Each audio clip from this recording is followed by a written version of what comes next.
আর এই যে চিরাচরিত সেই দ্রৌপদীর বস্ত্রহরণ সেটাও হয়েছে এবারে।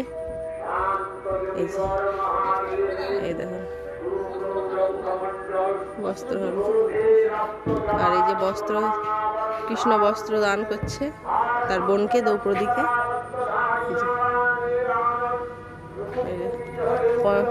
পঞ্চ পাণ্ডব মাথা নত করে বসে আছে, আর এই যে যুধিষ্ঠির।